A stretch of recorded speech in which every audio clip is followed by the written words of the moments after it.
So I talk about emotions, and the way that I talk about dealing with emotions is you have to be able to look at them. So be able to look at them, and I say walk alongside them. So if you're angry, acknowledge what's going on, acknowledge why you're angry, but you have to be able to be honest with yourself, right? And a lot of and from a male perspective, from a black male perspective, it's hard for males in general to look at themselves. I do really appreciate the honesty side of stuff, and I think the authenticity, because I think there's nothing more isolating than you're feeling a certain thing but you suppress it and you try and pretend you're not feeling it.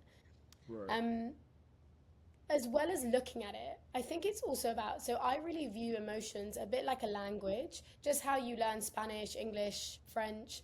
In the same way, emotions are, it's like data. They don't have to be directors, but you've got to be willing to and brave enough to learn the language, because yours will be very different to someone else.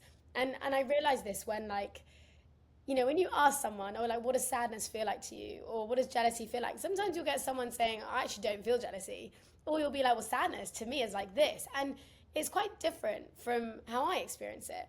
And so again, it's the language of your own body, but it's not the language of the mind. A lot of people try and intellectualize them away, but you've got to feel it to heal it is really a key part of that.